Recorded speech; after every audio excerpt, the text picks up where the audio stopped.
她叫 Kristina Fedoskina， 中文名秀颖，是一名俄罗斯女孩。10年前，18岁的她只因一场网络心动，就买了飞往北京的单程机票。从此，这个俄罗斯学霸金发女孩把青春、眼泪和整颗心都留在了中国。虽然2次刻骨的爱情都碎了，但她却越挫越勇，从西安到武汉，把异国活成了故乡。接下来，让我们一起看看这个俄罗斯女孩用7年写就的中国故事。1998年1月27日，秀颖出生于俄罗斯最美的城市圣彼得堡，那是一座被运河与宫殿环抱的北方威尼斯。冬日雪花落在金色穹顶上，像童话又像史诗。秀颖的妈妈是犹太裔心理咨询师，爸爸是顿河哥萨克企业家，家境优渥却从不娇惯。父母相信行万里路胜读万卷书，于是他小学前就去过10几个国家。然而开学后，因为常请假旅行，他成绩却依然拔尖，同学们集体嫉妒孤立他。从此他把孤独变成了盔甲，把所有时间献给书本，成了老师口中的别人家孩子，也对校园恋爱彻底失去兴趣。那时的他从未想过，有朝一日会为爱飞越半个地球。2016年，18岁的秀颖开始用刚学的中文，在网上和中国人聊天。某天，一个幽默博学、比他大许多岁的男人主动打招呼，两人从早聊到晚。仅仅2个月后，他就买了飞往北京的机票。那是他第一次踏上中国土地，那个中国男人也是他的初恋。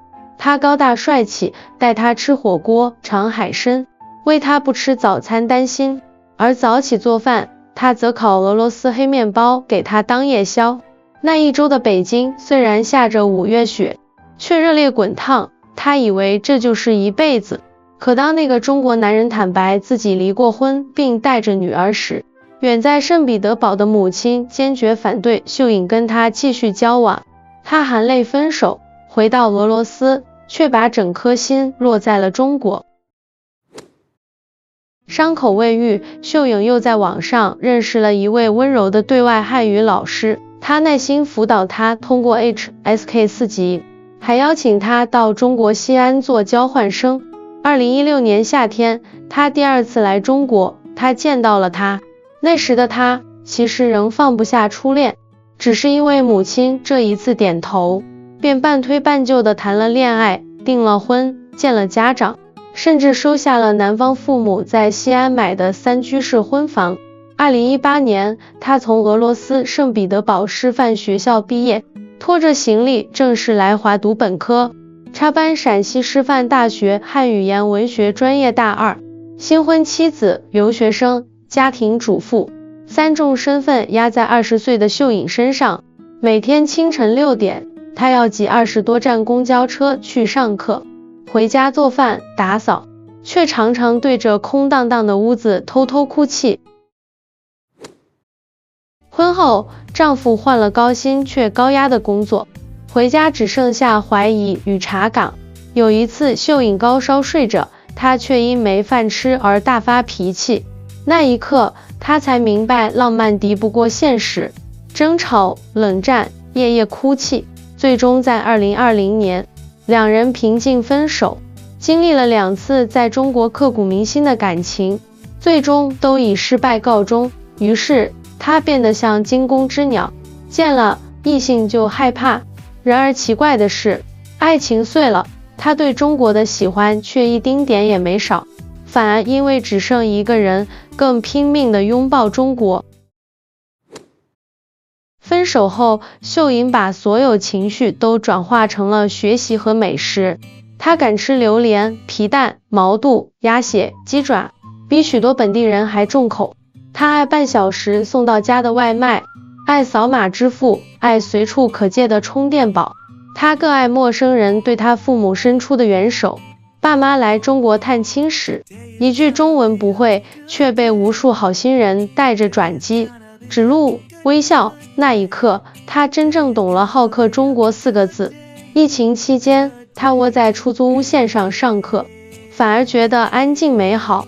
2021年，他同时收到上海师大、华南师大、武汉大学的硕士录取通知，最终选择了武汉大学，只因武汉让他感到踏实。在武汉读研后，秀颖开始兼职古装模特，穿过唐朝贵妃的华服，在油菜花海、古城墙、湖边吹着海风，留下最美的瞬间。照片意外走红后，约拍源源不断，也让她第一次有了自己的收入。她读《活着》《半生缘》等中国小说，追完全部的中国热播剧，手机里只剩中文输入法，甚至偶尔要查俄语才想起来自己是俄罗斯人。除了长相，她已完完全全中国化了。虽然3年因疫情未回国，也没抱过爸妈，但父母在电话里说，看到你在中国那么开心，我们放心了。2024年，秀颖硕士毕业了。2026年的今天，秀颖依然留在武汉，她坐在长江边的小咖啡馆里，窗外冬日阳光洒在热干面上，热气腾腾。有人问她后悔吗？2次飞蛾扑火般的爱情，千山万水离开故乡，孤身一人在异国打拼。她笑着摇头说道，如果重来，她还是会义无反顾地买那张飞往北京的机票，因为中国不仅给了她伤痕，更给了她新生。这里有最疼她的朋友，最好吃的美食，最便利的生活，还有无数次让她泪流满面的善意。